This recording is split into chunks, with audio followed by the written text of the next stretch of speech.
আসসালামু আলাইকুম, স্বাগতম সবাইকে। আজকে রান্না করব বরবটি। আজকের এই বরবটিটা যেভাবে রান্না করেছি এভাবে রান্না করলে অনেক বেশি মজাদার হয়। রুটি কিংবা ভাতের সাথে দারুণ লাগে খেতে। বাসায় বরবটি রান্না করলে কেউ খেতে চায় না, একঘেয়েমি লাগে। তো ম্যাক্সিমামই আমাদের বরবটিটা ভাজি অথবা ভর্তা খাওয়া হয়, ঝোল তেমন একটা খাওয়া হয় না। আজকের বরবটিটা একটু অন্যরকম রান্না করলাম আলু দিয়ে। আলু বরবটি এভাবে একসাথে রান্না করলে খুবই ভালো লাগে খেতে।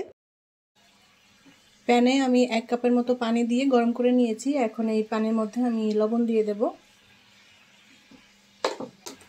এখন দিয়ে দেব বরবটি। বরবটি একটু লম্বা টুকরো করে কেটে নিয়েছি, আর সাথে আলু দিয়েছি। ছোট সাইজের 2টা আলু এরকম বরবটির মতো করেই লম্বা করে কেটে নিয়েছি। আলু বরবটি আমি প্রথমে ভালোভাবে সেদ্ধ করে নেব।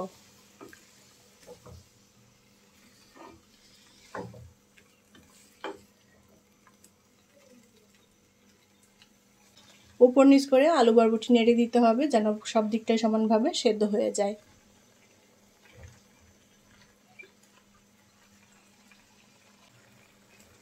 নেড়ে চেড়ে আমি আলু বরবটি ভালোভাবে সেদ্ধ করে নিয়েছি। আর এই বরবটিতে যে পানি দিয়েছি পানিটা কিন্তু আমি ফেলবো না, পানি সহই রেখে দিচ্ছি। তেল দিয়ে দেব।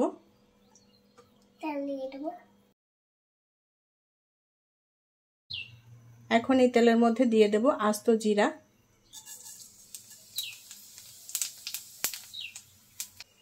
ছোট্ট একটা পেঁয়াজ কুচি করে নিয়েছি, কাঁচামরিচ দিয়ে দেব। লাল লাল করে ভেজে নেব।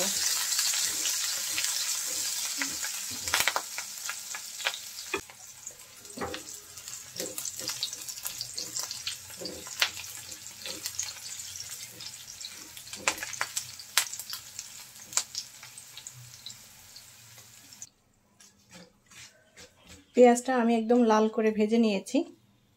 এখানে নিয়েছি রসুন বাটা আর পেঁয়াজ বাটা।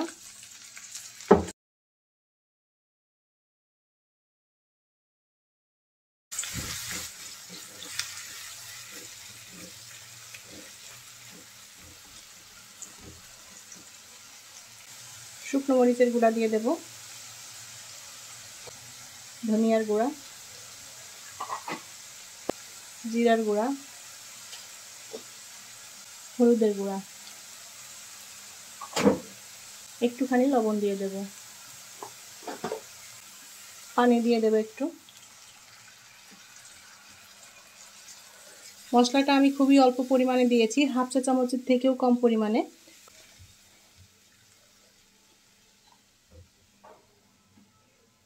এখানে নিয়েছি টমেটো একটা। টমেটো ফ্রোজেন করা ছিল, আমি সেই অবস্থায় দিয়ে দিলাম, টমেটোটা গলে যাবে।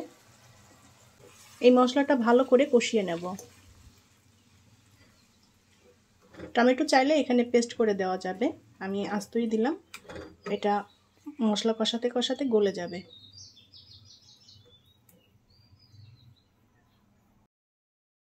মশলাটা নেড়ে চেড়ে আমি ভালো করে কষিয়ে নিয়েছি, আর যে টমেটো দিয়েছিলাম টমেটোটাও সেদ্ধ হয়ে গলে গিয়েছে।